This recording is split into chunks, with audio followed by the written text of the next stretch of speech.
안녕하세요. 동안사랑 김원장입니다. 그동안 유튜브 이렇게 촬영한 그 결과물에 대해서 저도 많은 애정이 있었고 여러분들도 많이 찾아주시고 또 좋은 댓글 많이 남겨주셔서 제가 대단히 감사하는 마음을 갖고 있습니다. 저도 나름대로 이 댓글을 아끼는 마음에서 댓글에 대한 답변도 성의 있게 제가 직접 다 달았는데요. 그런 댓글을 리뷰하는 영상을 주제별로 차례로 다뤄보고자 합니다.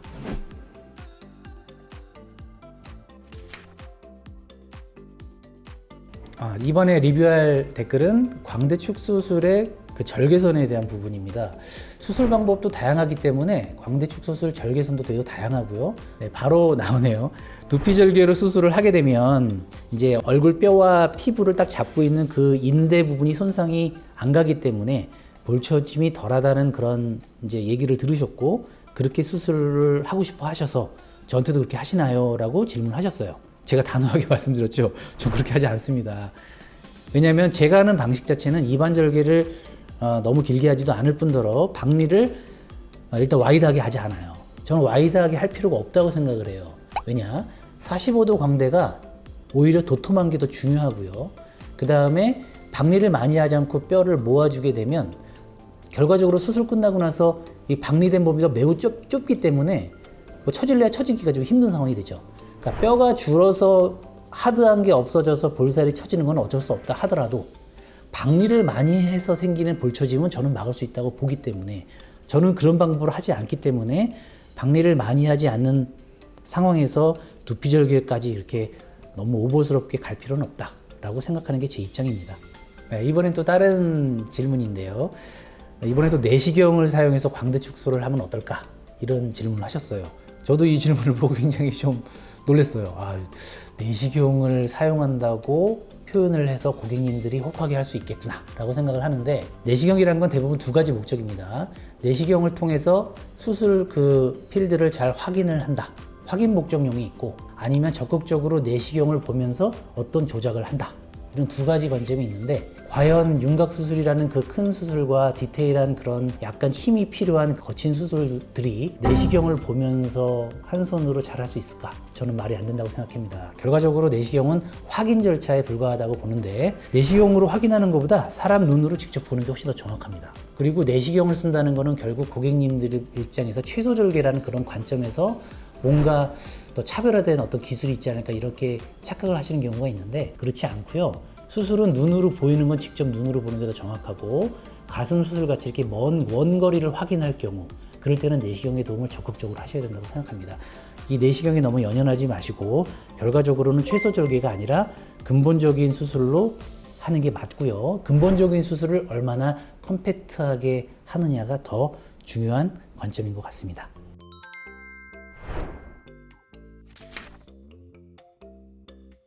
네, 두 번째 카테고리는 광대축 수술하면 어쩔 수 없이 뼈를 다시 이렇게 붙여야 되기 때문에 금속을 사용해서 뼈를 유착시킬 수밖에 없거든요. 근데 이제 자꾸 수술은 잘 돼도 이게 계속 찝찝한 거죠. 내 얼굴에 금속이 남아있는 게 싫고, 또 이게 괜히 염증을 만들지 않을까, 이런 막연한 불안감 때문에 생기는 그 질문을 하시는 분이 꽤 되십니다. 핀 제거를 하게 되면 또 박리할 텐데, 그럼 핀 제거에도 처질 수 있나요? 궁금합니다. 핀 위치만 정확히 안다면 박리는 굉장히 작게 할 수 있고요. 핀 제거를 하면 되는데, 사실 핀 제거가 쉽지가 않아요. 그거 하는 과정 불완전 제거될 가능성이 높고요.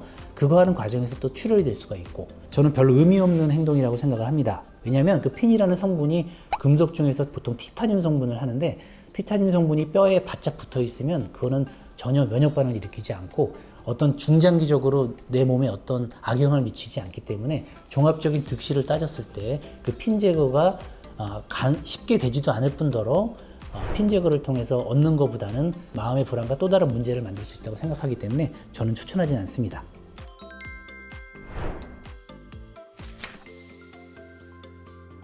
네, 다음 댓글은 광대축 수술의 적절한 나이에 대한 질문과 부작용에 대해서 좀 구체적인 질문을 하신 댓글이었네요. 나이는 19살이라고 하시고, 옆광대랑 45도 광대가 어느 정도 돌출되어 있는데 수술하면 볼처짐이 심하게 올까요? 또 신경들은 다치지 않나요? 이런 질문을 하셨네요.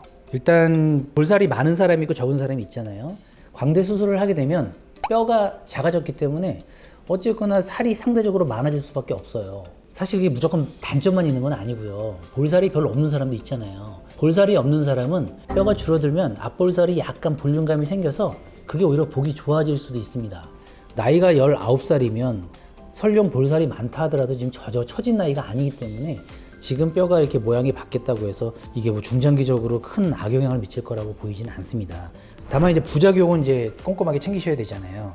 광대 수술은 뭐 크게 부작용이라고 생각하면 여기 신경이 큰 신경이 하나 있는데 그 신경을 다쳤을 때는 감각 저하가 올 수가 있겠죠. 그거 말고는 이제 볼처짐 두 가지라고 볼 수 있는데 절개를 많이 하지 않으면 그 신경 근처를 아예 가지 않습니다. 그러니까 큰 문제가 생기지도 않고 그 신경을 볼 정도가 됐다는 거는 많이 박리를 했다는 얘기고 앞광대도 많이 뭐 갈아내는 과정이 들어갔다는 얘기인데 그렇게 되면 이제 수술을 이제 기술적인 그 숙련도에 따라서 나이가 어려도 사실 볼처짐이 생길 수 있는 거는 사실입니다. 그렇지만 나이가 10대랑 30대랑 같은 경우가 아니니까 제가 보기엔 너무 걱정하실 필요는 없다고 생각합니다. 네, 이번에는 40대 중반이세요.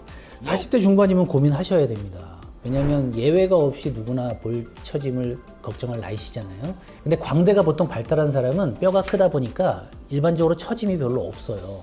그래서 처짐 걱정은 별로 안 하거든요. 광대가 많이 줄어들면 확실하게 볼륨 처짐 좋아진 거랑 안 좋아진 거가 섞이기 때문에 개인적으로 40대 중반일 때는 개인의 그 볼살의 상태에 따라서 수술 여부를 좀 더 신중하게 하는 게 더 좋을 것 같습니다. 오히려 또 반면에 여기 제가 사각도 축소술 얘기를 했네요. 얼굴이 작아지는 게 목적이라면 광대를 줄이지 않고 사각도 축소술을 하는 방식을 하게 되면 상대적으로 사각도 축소술은 볼처짐이 적거든요. 원하는 목적을 위해서는 광대 축소술보다 사각도 축소술을 선택하는 게 어떻게 보면 더 현명한 방법일 수 있겠습니다.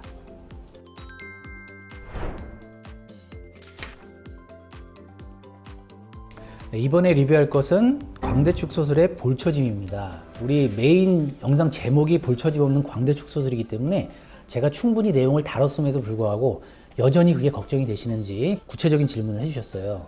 그럼 광대축 소술 이후에 리프팅을 하게 되면 2차적으로 볼처짐은 없나요? 사실 이게 말이 쉽지 축소술하고 나서 리프팅하기가 사실 좀 쉽지 않습니다. 왜냐하면 제대로 된 수술을 하려면 박리 범위가 좀 많이 일어나야 되는데 뼈에서부터 어느 유착이 일어났기 때문에 유착된 조직을 약간 이렇게 들치는 과정이 좀 필요할 수 있거든요. 수술 기술적으로 조금 더 어려운 점이 있고 실리프팅은 전혀 어렵지 않죠. 그리고 사실 중안면과 하안면은 좀 다른데요. 중안면은 수직으로 올라가야 되고 하안면은 옆으로 당기는 것도 적절하고 이렇게 생각하시면 되는데 광대축 수술로 인해서 볼처짐이 보통 중안면에서 많이 오고 하안면도 오고 이런 상황에서 중안면을 리프팅하는 게 더 단점을 보완하는 방법이라고 할 수가 있는데 중안면을 리프팅하는 방법은 옆으로 당기는 것보다는 수직으로 올라가는 게 적절하기 때문에 결과적으로 중안면 리프팅, 그러니까 엔도타인을 이용한 미드페이스 리프팅이라는 수술이 있어요. 조금 나이가 40대 중후반 때 많이 하는 수술이긴 한데요. 이 수술을 하시게 되면 좀 적극적으로 효과를 확실히 볼 수 있는 수술 방법이긴 한데 문제는 광대축소를 많이 하는 나이가 30대 전후시기 때문에 이분들이 볼처짐이 왔을 때 이걸 선택해야 되느냐의 그 고민에 대해서는 굉장히 조금 생각할 여지가 많다고 생각합니다. 현실적으로 저도 답변을 시원하게 드릴 부분은 아니고 개개인별로 차이가 있다고 생각합니다.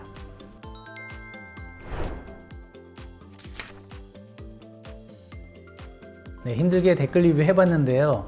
댓글을 해보면서 공통적으로 느끼는 게 광대 수술 방법이 어떻게 다루고 뭐가 중요한지에 대한 조금 헷갈리는 부분, 그게 일반적으로 있었고요. 이런 상황을 조금 이해하는 데 도움되는 그런 보조 자료로 여러분들한테 설명을 좀 드려보겠습니다.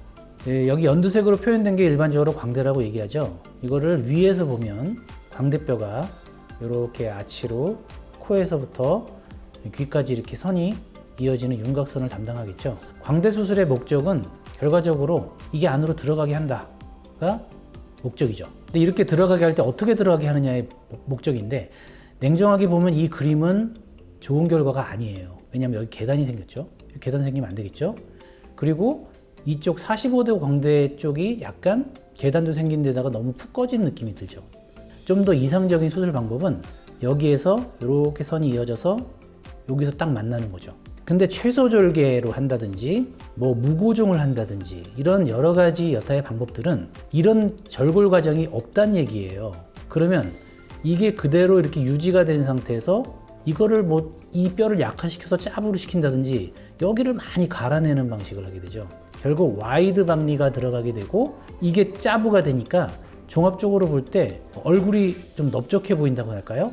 너무 여기 그나마 있는 광대 돌출감마저 없애버리니까 얼굴이 너무 납작해 보이고 매력적으로 보이지 않는 거죠. 그래서 중요한 것은 어떻게 가야 되는지 그 로드맵을 알려드리면, 요 45도 광대 방향은 좁고 도톰하게 정리가 돼야 돼요. 돌출감은 남겨야 되고, 그 대신 폭이 좀 적은 원으로 돌출감이 있어야 되고, 옆광대는 충분히 줄어야 되고, 요 두 가지가 중요하죠. 그럼 수술이 어떻게 이루어져야 되느냐? 여기 45도 광대 부분의 뼈가 사라져야 되고요. 여기는 절골이 일어나고 이게 안으로 들어가면서 이제 회전이 되는 거죠. 물리적으로 들어가는 것뿐 아니라 안으로 말려 들어가는 거죠. 그럼 결과적으로 여기서부터 요 안으로 이렇게 커브가 지면서 정면에서 봤을 때 이 옆으로 튀어나오는 에너지가 줄어들게 되고, 이 부분은 도톰한 그 매력적으로 보이는 미적 포인트는 살게 만드는, 그렇게 가야 광대가 이상적이게 되거든요. 그리고 와이드 박리, 넓게 박리할수록 볼살은 처질 수 있는 게 비례하기 때문에 물리적으로 어쩔 수 없어요. 그거는 박리하면 중력 때문에 약간 내려갈 수밖에 없잖아요. 그러니까 박리를 최소한 하는 게 바람직하다는 전제하에 여기 절골할 상황, 요 부분만 이제 수술 기구가 들어갈 정도만 박리가 일어나서 수술을 하는 게 고객한테는 가장 좋은 상황이라는 거죠. 수술 방법에서 박리를 필요한 양만 하는 것이 가장 중요한 포인트다. 저는 그걸 강조하고 싶습니다. 네, 저의 댓글 리뷰가 많이 도움이 되셨나요? 나름대로 준비한다고 했는데 리뷰 영상이 쉽지는 않네요. 다만 이제 이런 그 시간들이 어떤 내용을 전달하는 거에서 좀 더 소통이 담긴 그런 내용들이기 때문에 굉장히 여러분들한테 도움이 될 거라고 확신합니다. 좀 더 준비를 잘 해서 영상 주제별로 하나하나씩 여러분을 찾아뵙겠습니다. 감사합니다.